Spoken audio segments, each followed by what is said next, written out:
clear, obvious symptoms that you or I could see, okay, but they're also going to report symptoms that perhaps aren't so obvious to somebody who's interacting with that person. So symptoms can be subjective or self-report, what the person says is happening to them, what's changing in them. And symptoms can be objective, so they can be easily observed by somebody else. So a subjective symptom may be an individual reporting that they have a very low mood. Might not necessarily be possible to identify that in the person objectively, but they self-report that. And an objective symptom is something that you can see. So the person may have been doing lots of different things, holding down a job, running a family, etc. An objective symptom is that they are no longer able to do that.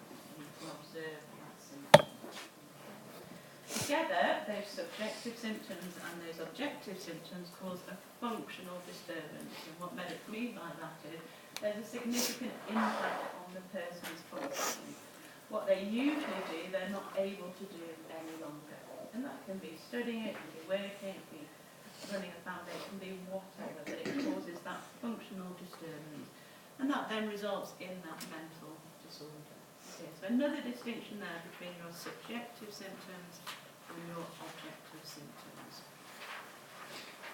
We talked about that distinction with very clear, obvious symptoms that you or I could see, okay, but they're also going to report symptoms that perhaps aren't so obvious to somebody who's interacting with that person. So symptoms can be subjective or self-report, what the person says is happening to them, what's changing in them. And symptoms can be objective, so they can be easily observed by somebody else. So a subjective symptom may be an individual reporting that they have a very low mood. Might not necessarily be possible to identify that in the person objectively, but they self-report that. And an objective symptom is something that you can see. So the person may have been doing lots of different things, holding down a job, running a family, etc. An objective symptom is that they are no longer able to do that. You can observe that symptom. Together, those subjective symptoms and those objective symptoms cause a functional disturbance. And what medics mean by that is there's a significant impact on the person's functioning. What they usually do, they're not able to do any longer. And that can be studying, it can be working, it can be running a family, it can be whatever, but it causes that functional disturbance. And that then results in that mental disorder. Okay, so another distinction there between your subjective symptoms and your objective symptoms. We talked about that distinction really and biological basis for the disorder, and talked about that further distinction between your psychosis and your neurosis. And here's some of the differences between psychosis and neurosis. So the psychosis are very severe, and it's when a person has had this loss of contact with reality. So schizophrenia is often given as a good example of a psychosis. The symptoms are not very easily understandable, so they're not necessarily more extreme versions of the behaviours that we all show on a daily basis. Okay, they're much more, they're different to that, they're not easy to understand. Some of the behaviours of what people with schizophrenia report will be things called hallucinations, delusions, okay, so hallucinations, seeing, hearing, smelling, tasting things that nobody else is seeing, hearing, smelling or tasting. Okay. So they're very specific to the individual. They have these hallucinations. Delusions, so they have a belief that there is no evidence, objective evidence to support. Okay, so someone may believe that every time the 9-to-1 bus passes their house, they believe that somebody's going to come in and kill them. Okay, that's a paranoid delusion. There's no evidence to support that. Again, it's very individual to that person. Often with the psychosis, you have what's called a lack of insight. So the person's not really able to understand what's going on. They don't know they're having a delusion. That's like their real everyday life for them. They don't know they're having a delusion. It's what their real experience is. Just like we're experiencing this today, they would believe that that delusion is really happening. And the same with the hallucinations. And examples of schizophrenia, you sometimes have it in the bipolar affective disorders or elsewhere. Your neurosis is different to that, so the symptoms somebody with neurosis has are more easily understandable because they're more extreme or excessive variations of behaviours that we all have on a day-to-day basis. So anxiety disorders are an example of neurosis, so we all get anxious about things. Okay, somebody with a neurosis will be extremely anxious to the point it stops them doing everyday things. Okay. So a lot of us here will feel anxious about exams, stressful things, etc. And we have some way of managing that and still keeping up with our everyday lives. People with neurosis can't do that. It overtakes them and they're not able to manage. Usually in neurosis, the person maintains some insight, so they know they're very worried about things, they know they're not being able to do the things that they would normally do.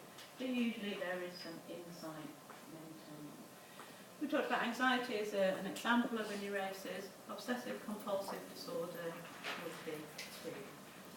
Those are some of the distinctions between psychosis and neurosis.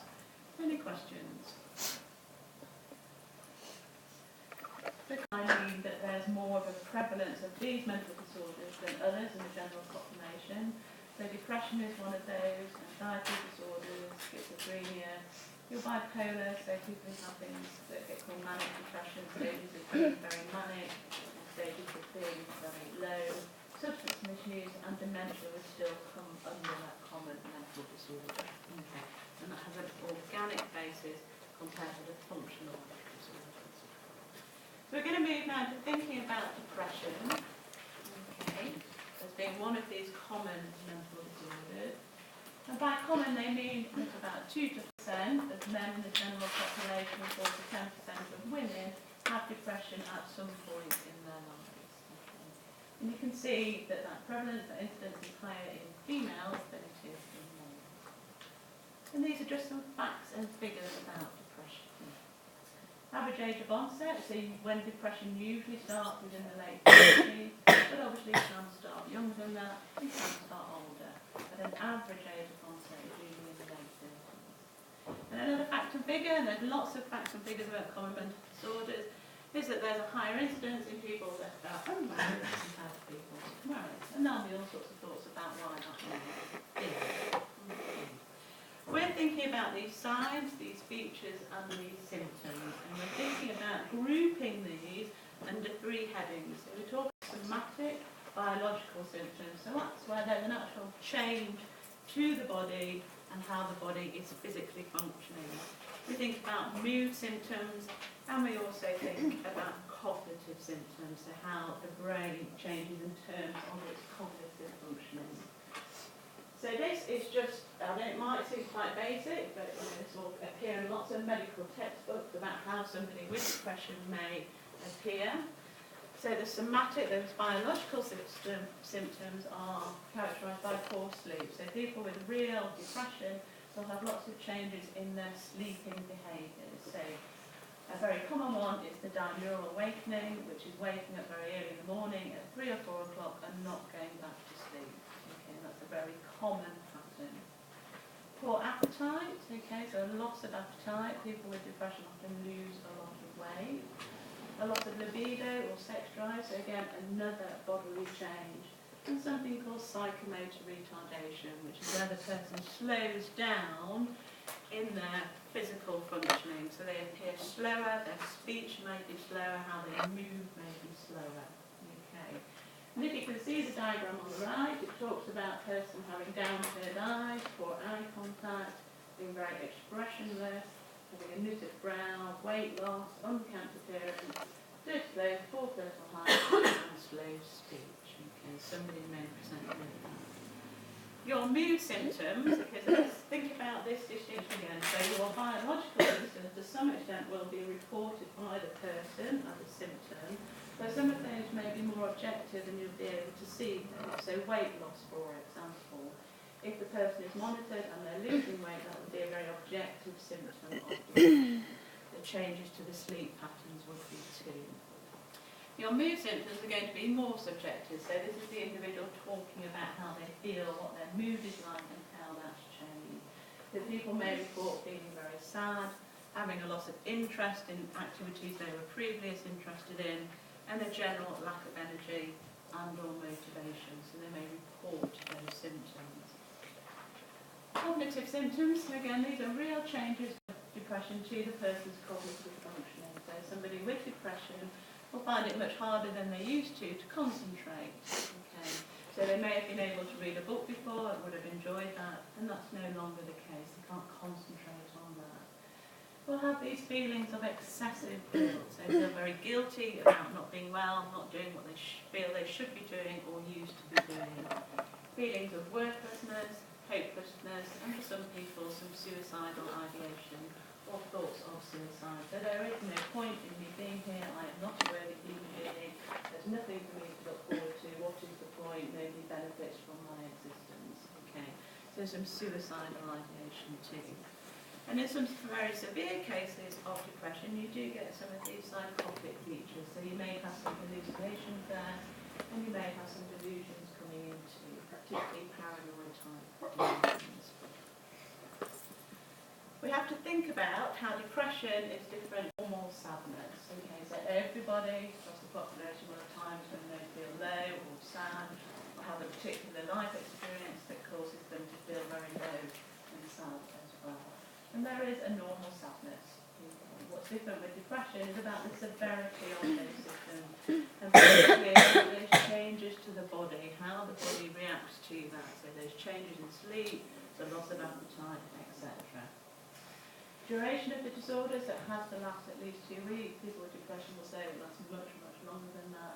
And it has to have this impact on the person's daily functions and their life. And depression is often a recurrent disorder, so that means somebody may have a period of depression, they could become better for a while, and then they'll have another period of depression. There can be a recurrent pattern of depression, and that's quite common for people who have severe depression.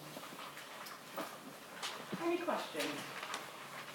Okay, let's watch a video clip now, and I just need to tell you about this video clip. So these are some video materials that were made by talks about these feelings of worthlessness and hopelessness, and some suicidal ideation and thoughts and comments. Biological, so she talks about significant changes to sleep patterns, so this very early awakening, unable to go back to sleep, the poor appetite, the loss of weight, the loss of libido, and some psychomotor retardation evidence. So she's quite slow in her talk, she's not smiley, happy, etc. So some evidence of that psychomotor retardation. The mood, she reports a very low mood, lack of energy, unable to get up and go and do what she used to do, and a loss of confidence and interest too. So there you can see those changes in those cognitive, biological and mood categories. So my anxiety now, okay, is that I haven't got enough time left to go through all the slides. So I made this decision, so I'm coping with my anxiety, whereby I'm going to say I'm going to miss out a few slides. Okay, order. Okay, again, falling under that neurosis category along with the depression as well. Anxiety disorders then are defined as this excessive anxiety, again, which affects this person's daily functioning. And there are some different classifications here, or some different types. So there's generalised anxiety disorder, where potentially the person feels anxious all the time, okay, in all situations, or the majority of situations. We have people who will have quite acute or sudden onset of anxiety, which is defined as a panic attack, okay. We have anxiety in particular situations, so somebody may have particular phobias or something, and these are extreme, okay, it's an extreme phobia.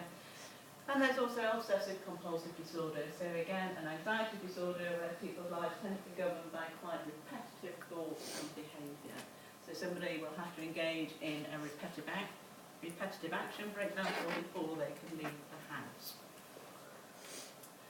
And again, we talk about difference here and different categories of symptoms. So one of these is defined as apprehension. So again, this biological type symptom. So the person may feel very tense, they feel very restless, and there are bodily changes. So this diagram here is illustrating those bodily changes. So somebody may feel very dizzy, okay, become very hot, okay. will have an urge to go to the toilet, okay, may find it difficult to swallow at that point, may have a lot of sweating, may be physically trembling as well. So again, real physical changes going on. Apprehension is also defined as a difficulty in concentrating, and the person may also be very irritable, so very snappy, very intolerant as well. People talk about a symptom of motor tension, so somebody may be very sensitive to noise, very prone to headaches as well, and sometimes those are referred to as a tension type headache. There's also, again, something that people call autonomic overactivity. This is how the autonomic nervous system is working, and somebody with severe anxiety will have these symptoms of autonomic overactivity. They become dizzy, have a very dry mouth, may complain of stomach ache or tension in the stomach. Again, the sweating, the trembling, the flushes, and the urge to go to the toilet too. And again, these are caused by this autonomic overactivity. So essentially, the nervous system does go into some sort of overdrive. Remember, anxiety is normal, and we have some anxiety in order to keep our lives going. So while my video clip isn't working, I'm feeling some signs of anxiety here because I need to get through this material this morning so we can all go away at the end of it. That's my anxiety, so I start to get a bit twitchy, a bit, oh God, this is going to work. And it's normal. Without anxiety, you wouldn't get here today, you wouldn't be doing your studying, you wouldn't do your exams, you wouldn't be doing your assignment. So we need some anxiety to keep us all motivated and doing things. And you'll all have experiences of when you feel anxious, and some of you will feel more or less anxious in certain situations. With your anxiety disorders, it is not very often that you have somebody who just has an anxiety disorder. Okay. Anxiety disorders are very comorbid, will usually occur with other forms of mental disorders. So a much more common presentation is somebody who has depression and anxiety. You may have a psychosis and anxiety. Okay. Obsessive compulsive disorder with anxiety. Okay. So it's really important to remember that it'd be very unusual to have somebody that would present with just anxiety. Okay, I'm going to go back to my own anxiety symptoms at this point and see if I can get things to work. Dizzy. The motor tension being around the headache, the constricting band around his head, and that apprehension, so those feelings on edge, the excessive worry, he talks about worrying about every small thing, inability to relax, okay, and those feelings of tiredness and exhaustion, so the lack of sleep, feeding into that as well. So can you see how somebody's subjective reporting of symptoms, okay, the psychiatrist's job there is to look at the severity of those, look at how they're reported, and to look at whether those symptoms fit into those categories of autonomic overactivity, motor tension and apprehension that would then lead to that profile of anxiety. Okay. Where might that be more difficult to make that diagnosis?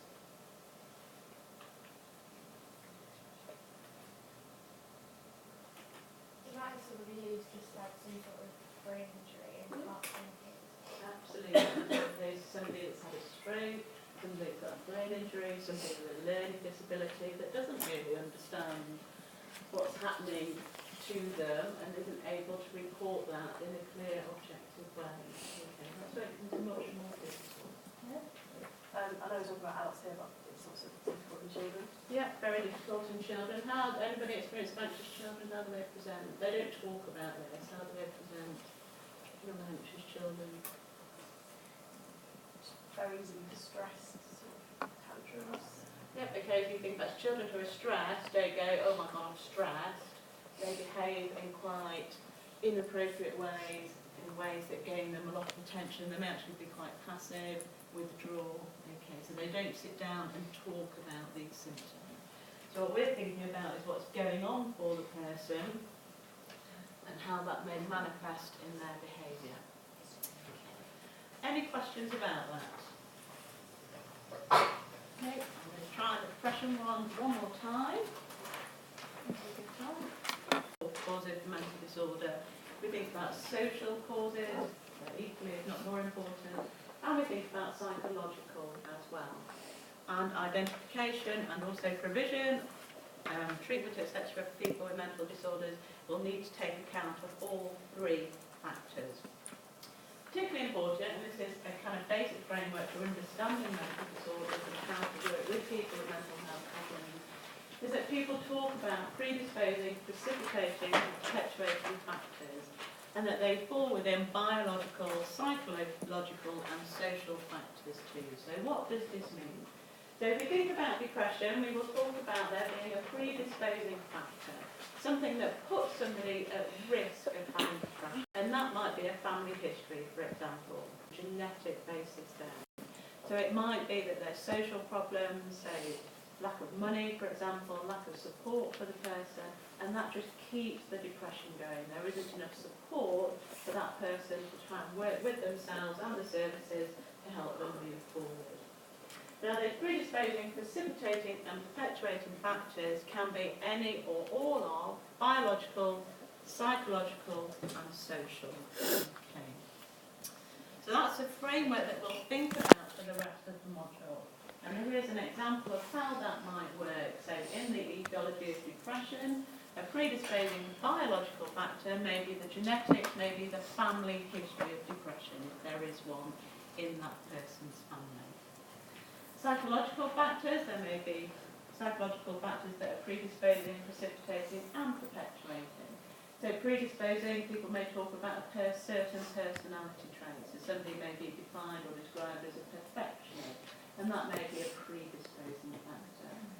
Traumatic experience may be that trigger factor and the precipitating, and perpetuating may be a general low self-esteem or a negative view of themselves. Your social factors, so predisposing, in case sets up as a risk factor, might be a lack of confiding relationships, supportive relationships. Precipitating being that trigger, again, may be a social life event, a loss of a job, a bereavement, breakup of a marriage or a relationship.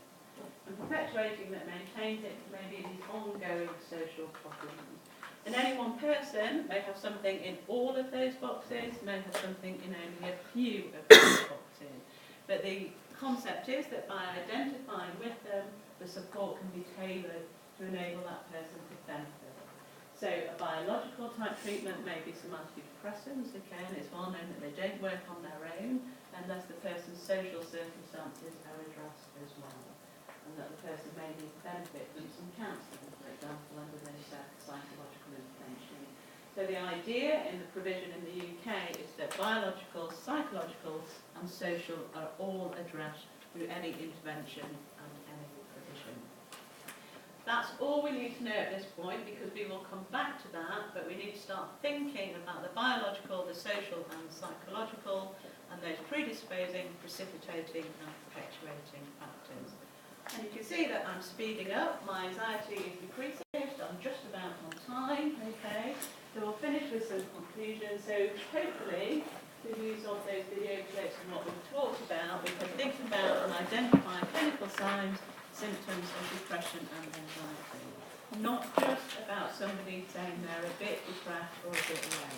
You'll go out today and you may come across people that say they're a bit fed up, thinking a bit depressed. But actually you've got to have those symptoms, those cognitive changes, those biological changes, and those radioactive changes. And hopefully we've been able to think about, we're going to start thinking about the role of those biological, social and psychological factors and their role as predisposing, precipitating and perpetuating factors too.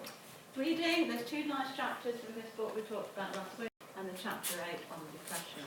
Do remember this is very medical, okay, and that's fine, that's how we're thinking about this at the minute, we're thinking about the medical approach, but just bear that in mind when you're reading.